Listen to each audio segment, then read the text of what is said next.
even ask him. I just started rolling. Yeah, that's all right. I'm used to it. Being in the biz, you know, we just gonna fucking always be shooting, baby. Always be shooting. I just assume that we're always rolling. Yeah, same. You always gotta be on. Yeah. We're always rolling. You always gotta be on, right? That's, exactly. That's dude. life in what we call Hollywood. You know what I like to call it sometimes? What do you call it? And please forgive me, but Holly weird. I've seen that term thrown around a lot on the internet. Yeah. Just saying, I've said it once or twice. Maybe I'll say it again. How was your evening? That's pretty good. How was yours? Good. Full. I worked. I just went home and worked. Oh, yeah, that's rough. Yeah, I mean, no, it's fine. It was whatever. I put on, I've been rewatching Community lately. Oh, yes. We talked about that a little bit at work. Yeah, I'm going back and forth between Community and Arrested Development, two of my favorite shows from what I think is the golden era of sitcoms. Okay. Which coming off of like, I mean, I guess Seinfeld probably started it, but if you had to put I don't know, I just like, I've rewatched The Office a little bit and I think it's kind of shit. Yeah. Like I don't think it holds up so much, but that era, that sort of like 8-year span where The Office was on TV. Yeah, so people were dishing out money for sitcoms left and right, and there was some good stuff there. Yeah. So I regret to inform you that I never really watched any of those shows, but I know quite a bit about them through osmosis because I found that especially... You regret to inform me. What do you think I'm going to do? Get out. Pull over. No, he would. See? He fucking would. God damn it. He was on... Look, his hand's still on the buckle. Yeah. Fucking hell. He had his hand on the handle and the buckle. He was ready to get out. I'm glad I didn't slow down lower than 8 miles an hour. Yeah, no, that's, I mean... So the thing about The Office is I feel like people who see The Office, they never shut the fuck up about it. 100%. And it's similar to the Lebowski conversation we were having. Yeah. You know? Yeah, and it's like, dude, I don't even need to see this show. Oh, you understand it. I understand everything about it. It's run its course, you know? And I think that's a big, like, things can run its course. You know what I mean? Everything has a lifespan, including us. Yeah. It's fine. Like, just be done with it. Move on from it. People are always obsessing over things. Everything, like, lasts so long, whether it be shows or, you know, like, restaurants are supposed to close. Yeah. I mean, it sucks when, like, someone is, like, going through financial hardship, but, like, everything has a lifespan. No, I agree to that. I think a lot of the time people mistake being a fan of something for making that their entire personality. Yes. And that just is not conducive to being an engaging person, in my opinion. No, I think honestly that's kind of a conversation starter for like autonomy as a whole. Yeah. Everyone wants to define other people based on like one or two specific things, right? But we're all such like complex individuals. Yeah. That we're like a product of our environment, and it's like you're doing a disservice to the people that surround you by just saying like, oh, they're this or they're that. You know, like there's so much more than, you know, you're Mitch and you have so much of your personality. Yeah. That I think it's easy for people sometimes to sort of put people into categorizations because it makes your life, your day-to-day life, sense, easier to navigate. Sure. But in actuality, and there's some truth behind that, like in psychology, our brain develops what are called like schemas. Have you ever heard of this? Yes. Yeah. So, you know, for those who don't know, it's basically like, for lack of a better term, like a characterized folder. Yeah. It's like a folder that your brain makes that's basically like, these traits are this. Yes. You know, and so on and so forth. Right. And this means good, this means bad. I always like this. I don't always like that. Yeah. And that's also, you know, the root of a lot of like racial stereotypes and things like that too. Right. And there's probably a good reason our brain developed to have those processes. Sure. Right. And I still think that, you know, they can be useful in your day-to-day life navigating things. It's how you know to avoid the sketchy-looking person on the street at night. To an extent, it keeps us alive. Yes. Right. But at the same time, I've come to believe that the beauty of being human and having the higher thought processes that we do is we're sort of able to trick our own brains 100%. into going against what we're biologically predisposed to do. Yep. And I think that the more that we do that in our daily lives, the better. And I'm not saying that we need to go out and, start talking to the sketchy guy in the street corner at 3 a.m. No. But what I'm saying is, instead of trying to separate, every aspect of the people into categorized little boxes, because it makes your day easier, taking time to actually know people and recognizing their complexities is, I think, a great thing for your brain. Get outside your comfort zone a little. Yeah, exactly. And bringing this back to what we were talking about with like The Office and people using fandom to define their identity and all that, it's the same basic principle. Instead of making, it's okay to enjoy The Office. Yeah. But making your entire identity, whenever I have a chance to talk about The Office, I do. Yeah. That's a problem. That's something that you need to... Well, it's a problem with any type of, one character trait, Yeah, to bring this back to the Big Lebowski, it's John Goodman with Vietnam. Yeah, he's always talking about Vietnam. Right? Right. One of my favorite lines in that movie is, when Lebowski turns to him, because John Goodman just starts turning the subject of Vietnam again, and he says, "What the fuck does anything have to do with Vietnam?" Wait, is that when they're spreading Donnie's ashes? Yeah. He absolutely fucks up that whole entire situation. Yeah. It's like one of the nice solemn moments in the movie. They're reflecting on their friend. Yeah. And all of a sudden he spins it back to Vietnam. Walter starts yelling about Vietnam. And the dude gets pissed. Yeah, but to me, the point of that scene really hammers home that, if you try to make yourself too much of one fixation, it becomes a problem. Yes. And you might not recognize it because you're so wrapped up in your own fixations that you don't realize how annoying it is to people, or how it's impacting your relationships with people. Right. Or anything like that. Right, yeah, it's another sort of lesson in self-reflection and being self-aware, right?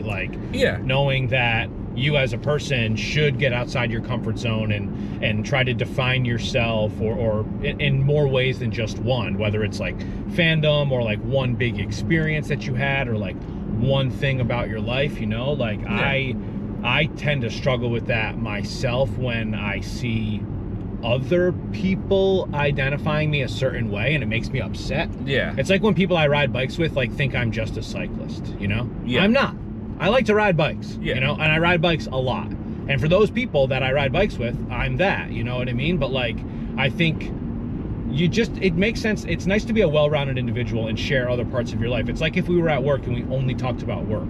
Yeah. It's why I like to not talk about work at lunch, or why I don't like to rush into talking about work in the morning. Not to say that you can't get a little bit done before the call time, but at the same time, it's the humanity behind it, right? We're so much more than people, and we all have other things in our lives. And hey, if you don't want to connect with people, whatever. Yeah, you don't. Well, I do. Exactly. I want to talk to people. I want to talk to new people. Yeah. I want to see what people have going on. I'm a pretty antisocial person. But even I do enjoy connecting with people, especially people that I grow accustomed to and familiar with. That I see often, like the people that we're going to be working with today. Yeah. Right. And everybody has a different personality. Some people are more outgoing. Some people are more introverted. Of course. And I'm not saying you have to change everything about what you're naturally predisposed to, speaking as someone who's relatively introverted and antisocial myself. Yeah. What I am saying is that pushing yourself just out of your comfort zone a little bit. 5%.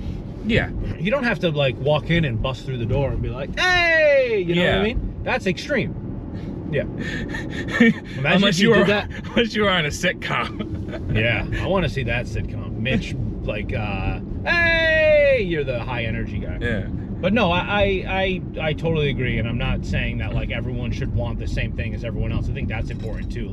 Just because I share my opinions on something doesn't mean I think you should share the same opinion by any means. Yeah, exactly. I think that's a good part of just common discourse, I don't hate you because you don't like certain things, or hate you because you do like certain things. You know, that's just as long as it's relatively benign things. That's just part of the the scope of being a person.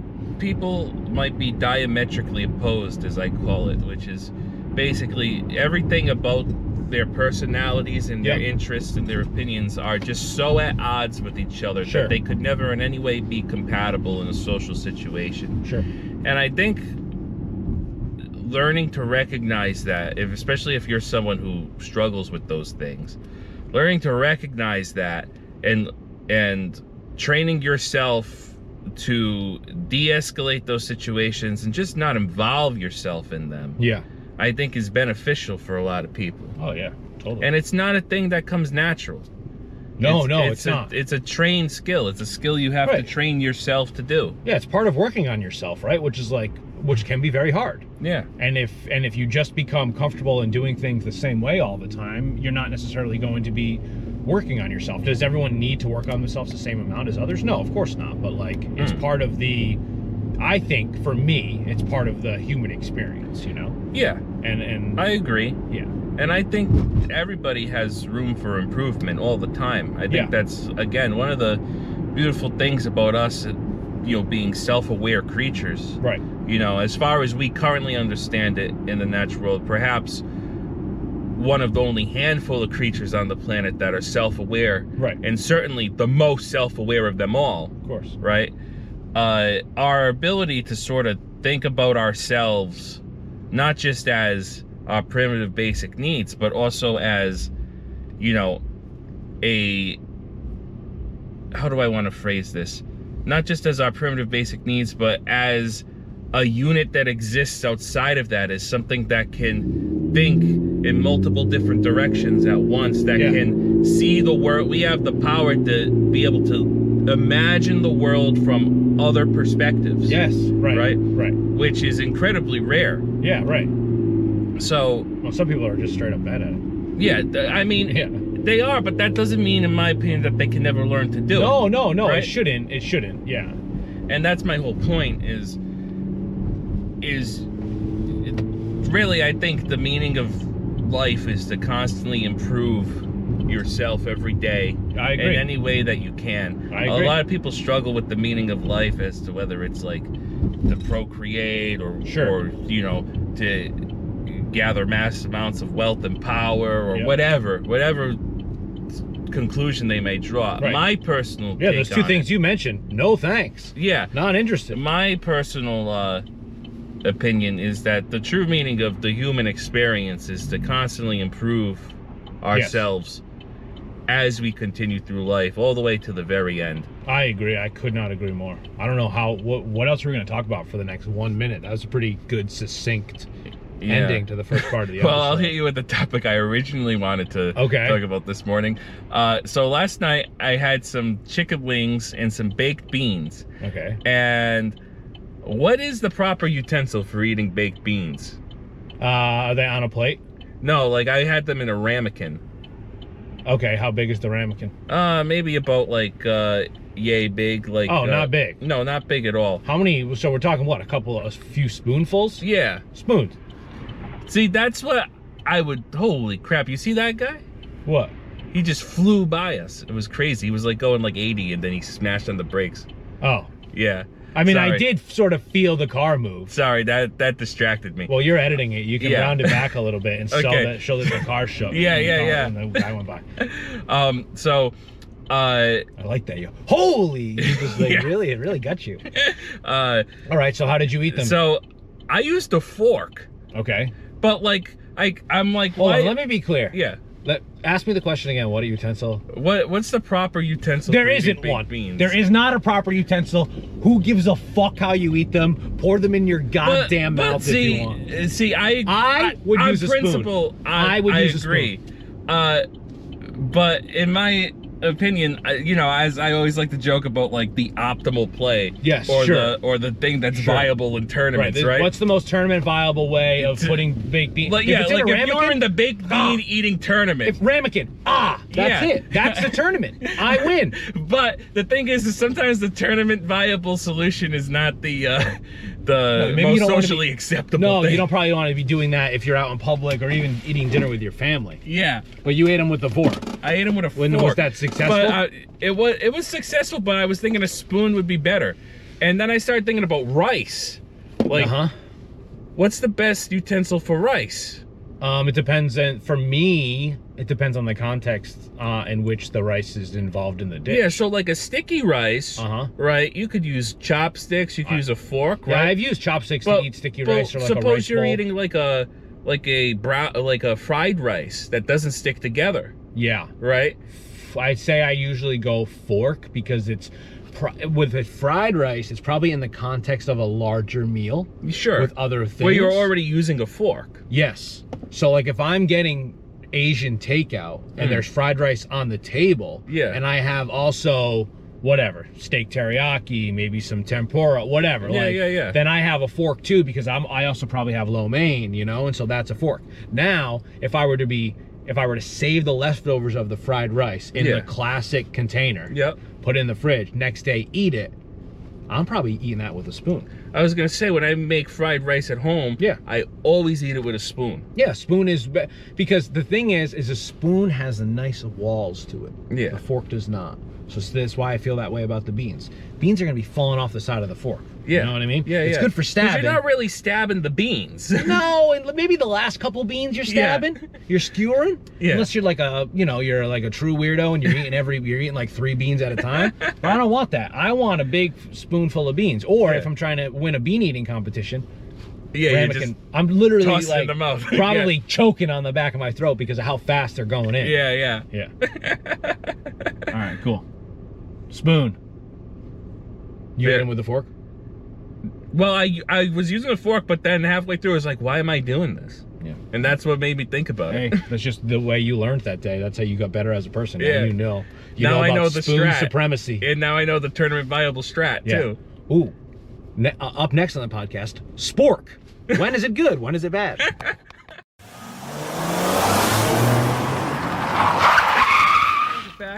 Another way of drying out the mouth. Yeah. Speaking of drying out the mouth, sporks. Ah! That's where we left off in our conversation. Never really used one. You've never used a spork? I've used one. There used to be I shouldn't have said I never really used one. I never really used one at home.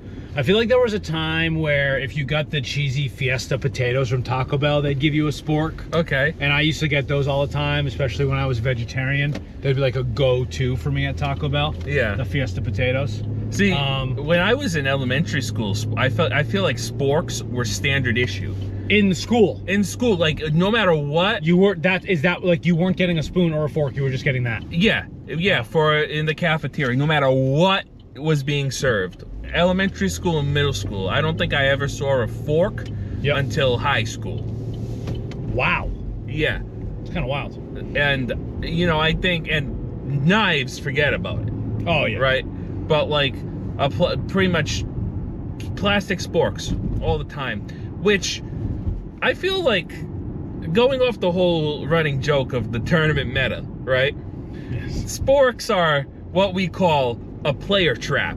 Because they're not really that good at either of the things that they do, but you're attracted to them at first. One of those you're like, master of none, right? What is that phrase? Jack of all trades. Jack of all trades, right? Master of none. You're attracted to it because you're like, I can stab things with it, and I can scoop things with it. But like in reality, the prongs are so short, you're not really stabbing anything with that much, thing. No. Right? And it's not like you can get a big bunch of leafy greens on there or something. Yeah, and you can scoop things with it, but I mean, I gotta be honest, unless you're eating like soup, most things you can scoop with a fork too. True. I have a travel spork. Oh yeah? That like folds. Oh, you've shown us this, I think. And I take it with me like when I go bike packing. Okay. Just in case I need, you know what I mean? Like if I'm like not eating at a restaurant or whatever. Yeah. It's a lot of like eating on the go, and I take that with me. It like folds, it's small, it's lightweight. But I don't even use it that much. It's one of those things that I think I just like throw in my kit just to have. Yeah. But I don't even know if I've used it while I'm out on the road. Oh, interesting. Yeah, so not much spork usage. No, sporks are suboptimal. Now, sometimes you say I'm not so good at sports. Do you think you're good at sporks? Well, I definitely had a lot of practice in my younger years using a spork. I feel like there was never sporks in my... Maybe in high school. Were you at school someone that brought a lunch or ate lunch, like ate a school lunch? So I actually often didn't eat lunch, and I would save the money. However, when I did get lunch, I love this. Right? I love this. So how much cash were you getting? Was it like 10 bucks a week or like $2 a day? $5 a day. Yeah. Okay. Yep. Right, and I would save the money. And actually, my first ever in high school, come home starving but rich. Basically, I financed my first movie with saved lunch money. What do you mean? You made a movie? So in high school... we were just learning about this now? Yeah, so in high school, I made a movie with my group of friends. It was our first time ever making a movie. Okay. And we knew fucking nothing. It was originally meant to be shot over our April vacation. Yep. Which was, a week, basically. Yeah, it's like 9 days, including the weekend. Yeah. So the 2 weekends. We knew absolutely nothing about what we were doing. I had just gotten a flip camera. Oh, right? It looks like one of those rectangular flip cameras, right? Yes, I shot a movie with one of those. The button like flipped the camera out, flipped the lens out. Yeah. Yes. So holy shit, I forgot about that. I had just gotten one of those for like my birthday in January, and I was like, we're gonna make a movie. Yeah. And I wanted to make a fantasy action movie. Yep. Called The Chosen One. Oh. And the plot of it was basically, it was supposed to be about this kid Larry who learns that he's the chosen one because he finds a magic sword in the woods and has to stop an evil cult leader from opening a portal to another world. Wow, love that idea. Right? The thing is though, there wasn't a script. It was just basically ideas, and I was like, we're gonna just improv all the lines. Yep. Right? And pretty much after shooting the first scene, there was now crab people in the movie. Because someone said that? Yeah. So, but basically, we had no idea how to make a movie. Sure. We had no idea about lighting. We had most of it was shot outside. And stuff inside is like so poorly lit. It's so ugly looking. Yeah. And at the time I had like grandiose ideas of like, I'm gonna do like cool effects with like, like practical or in post? Like post effects with like lightning bolts and fireballs and shit. Yeah. Didn't know how to do any of that. Yeah. So the movie ended up unfinished, but we didn't shoot it all over April vacation because we found out that it takes a long fucking time to shoot a movie. Yeah, were you trying to shoot like a feature length? Like a feature length movie. 90 minute? The final product was like an hour long. Wow. Yeah. But it's not necessarily edited together the best either. Sure. So there's shots that How go old on. were you in high school? Oh yeah, God, we must have been like 15, 16. So I'm sorry, you saved the money to buy the flip camera? So I saved up all the money to buy all the props and stuff for the movie. Sure. So we had a budget. We had like a $300 budget for this movie. So we bought costumes. We bought like fake weapons. We bought like a foam sword. Wow. Yeah. We bought. How did you do the crab people? We didn't. Wrote them out. They just never show up in the movie, but they're a reference constantly. They're referenced. Yeah. They're lurking in the shadows. Yeah. And we had only a finite number of casts. Yeah. So we all like were doing double duty playing that's cool. Yeah. Playing as like the bad guys goons. I did that. Who are all dressed in like basically it was a sweatshirt with like a t-shirt around the face to look like a ninja mask. Sure. Yeah. And there's we also don't have any stunt training. School. No, this was for fun. Just for fun. This was for fun. Yeah. We also had like no stunt training. We didn't know anything about like safety when it comes to that. So there is actually a shot in the movie where I get clocked in the head with a stick. Like for real? For real, right? It hurt like hell, but I saw the take and I was like, that looks so damn good. We gotta keep that in the movie. Jesus. But yeah, I mean, it was fun. Like there was, I did most double duty.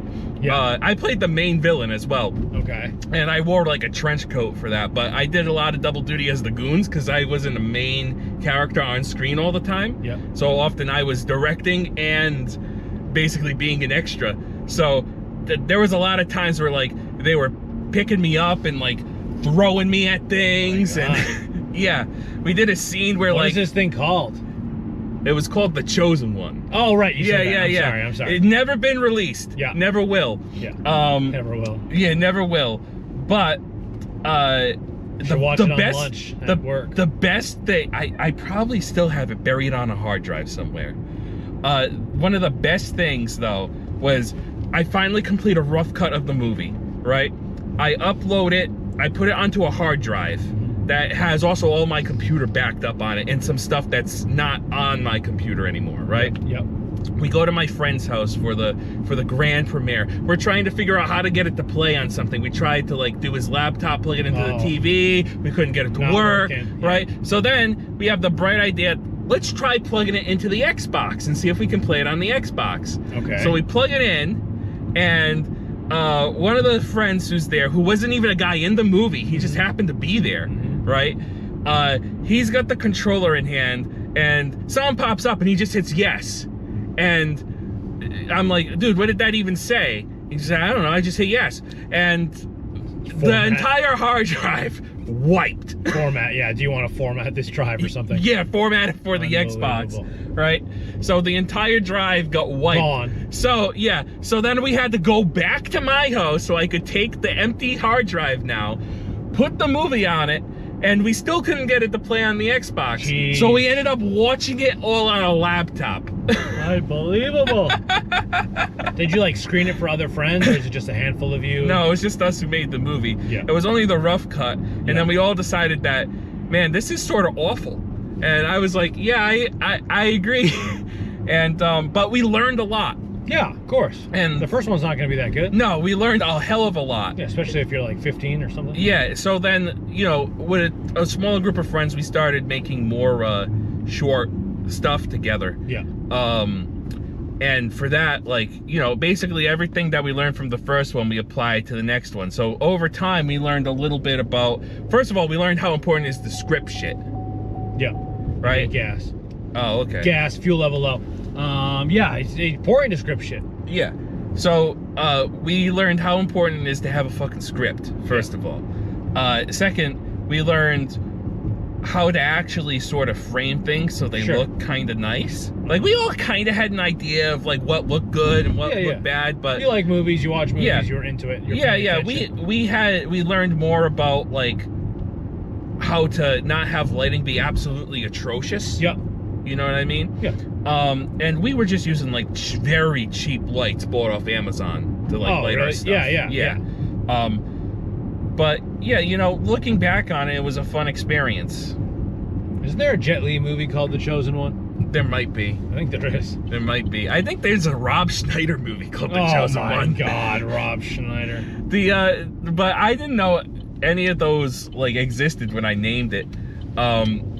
But yeah, that was the first, there's a little bit of Mitch lore for you, I guess. That's great. That's the first movie I ever made. I wonder what resolution the flip camera shoots to. It's like probably 480 or 720 at best. I want to say it was 720. Yeah, okay. I want to say the one I had was 720. I think they ended up making a 1080 one, and then like that just went away because then we had phones that shot video. Yeah. That was in that weird time where like we had flip phones. Yeah.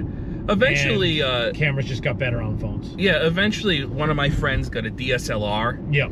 And then we started shooting on that, and then I eventually got a DSLR. Yep. And, you know, so like we were shooting on each other's and stuff like that. Eventually, that group of friends sort of broke up. Yep. And, you know, we were doing YouTube, but then we kind of stopped doing YouTube, and, you know, it was a whole thing. But, I forgot where I was going with this. Cameras, yeah. So with the flip camera, well, more importantly with editing, right? I learned the importance of having the correct frame rate with your input and your export. Sure. Because otherwise all the sound gets out of sync. Yes. Yeah, this is like, something that I didn't really know until I guess I went to New England Tech. Yeah. Probably. And because like, you know, we'd be rendering short films, or these shorts that we would make, and it'd be like, you know, why is like by the end of this end of the 5-minute thing, like there's still more audio. What the hell is going on? Yeah. You know what drifting. I mean? Yeah. So, you know, it turns out that if you're shooting in 23.5 .976 or whatever it is. Yeah. And you're exporting at 24 flat. Right. You know, there's a discrepancy there. Right. Basically every second there's like 1/400th of a second that is unaccounted for. Yeah, and then by the end of it, it's built up and it's noticeable. It's very noticeable. Right. But yeah, I had a lot of fun. And one of them, so we did this thing where we all made a short that was 1 minute long. Yep. Right. And mine was basically a version of The Most Dangerous Game. Okay. Right. It was a guy hunting another guy through the woods. Yeah. Okay. But for that, I actually did all my own Foley sound effects. Wow. Which was really fun. So, you know, like to get the sound of like him, like running through the dirt, I actually like got a pot of dirt next and put next to the microphone inside and was smashed your shoes on it. Yeah, stepped on I was like pounding it with like my fist. Yeah. Right. I had to do at one point he draws like a knife out of a sheath. So the way I got that sound effect was I took a coin. I experimented with a couple of different coins, like a quarter and a penny and a nickel, and I took a ballpoint pen with like a metal edge, and I just scraped it across the thing, and then I like was able to like slow it down and add some reverb and Audacity. Yeah, this was by the time we were getting kind of good at this. Yeah, that sounds fun. Yeah, so a lot of great experiences with all that stuff. Maybe one day I'll make a movie. Maybe one day you'll make a movie. Yeah. All right, I want to be involved. Oh, well, of course, dude. Oh, okay, good. You know, I've had ideas in my head for years, but I guess my question is, how do you finance a movie? You don't. We have to finance it ourselves and ask our friends for favors. Yeah. That's the problem. Like the last time I made a short film was probably like 6 years ago now, maybe 4 to 6 years ago, I'd say. No, it has to have been just before COVID, so probably 6 or 7 years ago, I guess. Yeah. And you just like asking everyone for favors. And after a while, that like really starts to add up, especially people that like that's their job, you know? Yeah, so like it's hard to be like, hey, can you do this for free? Can you come work for free? free? Like that's not. It sucks. Yeah. Yeah. Well, maybe someday I think we can ask some favors of some of our friends. I think that's fair.